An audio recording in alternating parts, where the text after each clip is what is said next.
What it do, homies? It's your boy Dave, and I'm back today. We out here with some more postmodern jukebox. This time we checking out Olivia Rodrigo Happier, and it's covered by Allison Young. Let's go ahead, shut up, and turn it up. We broke up a month ago. Your friends aren't mine, you know. I know you moved on, found someone new. One more girl who brings out the better in you. Well, I thought my heart was attached with all the sunlight of our past. But she's so sweet, she's so pretty. Does she mean you forgot about me? Oh, I hope you're happy, but not like how you were with me. I'm selfish, I know, I can't let you go. So find someone great, but don't find no one better. I hope you're happy, but don't be happier.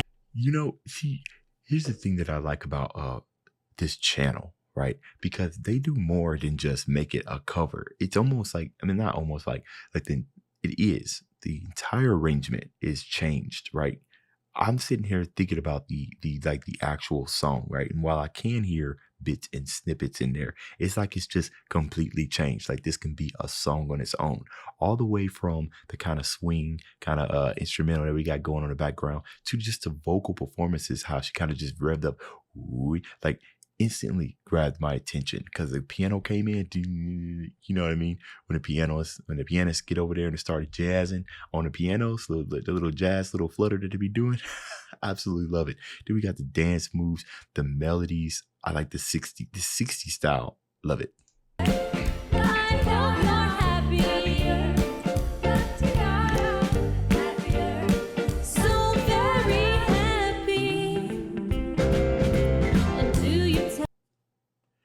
This song is remnants of that I can't remember who's singing, but it goes like, stay just a little bit longer. You know what I mean? Like not necessarily, but for some reason the entire time I'm looking at this, that's what I'm thinking of. Very happy. And do you tell her she's the most beautiful girl you've ever seen? Eternal love nonsense, you know you'll never mean. Remember when I believed you meant it when you said it first to me. And now I'm picking her apart, like cutting her down makes you miss my wretched heart. She's beautiful, she's so kind, she probably gives you butterflies. So I hope you're happy, but not like how you were with me. I'm selfish, I know, I can't let you go. So find someone great, but don't find no one better. I hope you're happy, I wish you all the best, really. Say you love a baby, it's not like you love me. Think of me fondly when your hands are on her. Honestly, they need to like background singers don't background sing like they did in the 60s, right? Where it seems like the voice in the background was a little bit more like here it's more prominent. It's actually adding to it instead of just kind of being in the back, being overpowered supremely by the lead singer. Like they play just as an integral part here. I feel like in today's music, especially if it's a lead singer and they have their background singers, they literally are background singers. But I think the biggest difference is in the 60s, there actually was, girl group. Not actually was girl groups, but there are people whose main part was to sing the background, right? Versus today, where you can just hire anybody that kind of sings. So I guess that's maybe the major difference is that unless you're part of the group, but even then, even if you are part of like a trio of group, eventually one of them will come forward and start singing lead. And you guys let me know. Back in the 60s, if you were part of a group, was you a background singer and you was just the background singer, or did you switch parts and become lead at any point, like they do these days, where groups, anybody can be the lead, nobody just kind of stays in the background. But I feel like those background singers, right, since that was like their primary job, of them getting that correctly, melodies and everything, it just sounded so much better, One more thing I wanted to point out, what Allison was doing. Generally, whenever you're doing like transposing and we're talking about the lyrics, sometimes the timing and the cadences are just super weird, and it wouldn't necessarily work out harmonically or medically. Medically, that's a word, right? So I noticed that she just stopped. She took a break from like just singing and just started talking, right? Because if we sit here and think about the context of the song, it could just come off as if I'm just like she's obviously speaking to somebody. So I like that aspect that they put in there instead of singing everything, just break away from it and just start talking. Talk to me, you know? And I do want to know if that was also something that was seen a lot in the 60s. Not like you love me. Think of me fondly when your hands are on her. I hope you're happy, but don't be happier. Whoa.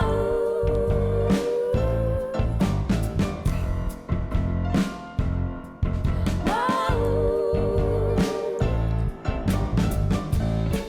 Say you love her, baby. Just not like you love me. And think of me fondly when your hands are on her. I hope you're happy, not like you were with me. I'm selfish, I know, I can't let you go. So find someone great, but don't find no one better. I hope you're happy. I wish you all the best, really. Say you love her, baby. It's not like you love me. Think of me fondly when your hands are on her. I hope you're happier. Happier. But don't be happier. I hope you're happier. Happier. So very happy. But don't be happier.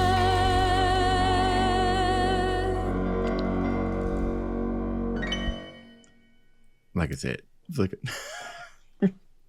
oh, that's also very interesting. Little small little details like that. The fact that she kind of just kissed, but look at her facial expression when she walks off. So this could be done. This could be looked at in like one or two ways. The first way is the context of the song, right? I hope you're happier. So obviously, this is a message. I'm telling you, I'm actually tired of your type of stuff.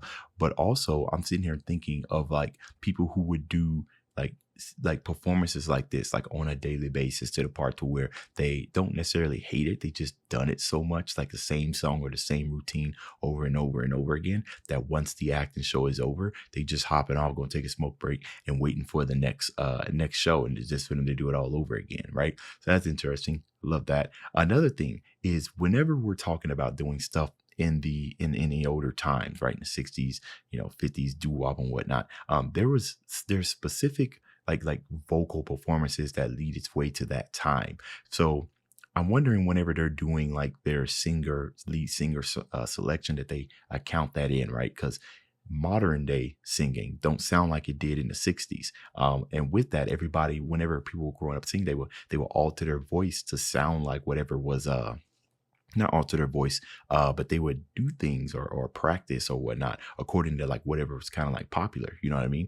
Like if you like take hip hop, for instance, right? If you go all the way back to like the early 80s, right? Nobody was mumble rapping, right? It was just full blown on lyrics. And with that came like a certain vocal performance, a certain confidence. That still exists today, but now we have other genres like mumble rap and everything, people who sing rap and stuff, right? So if you take that person and you bring them over to like the old style hip hop, it probably wouldn't sound as good. They're probably capable, but wouldn't sound as good.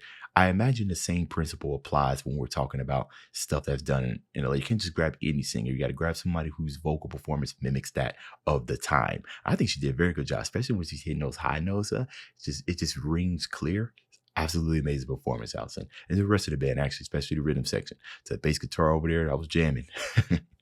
All right, y'all. That's the end of this video. If you enjoyed the content, leave a like and subscribe. Dave's out.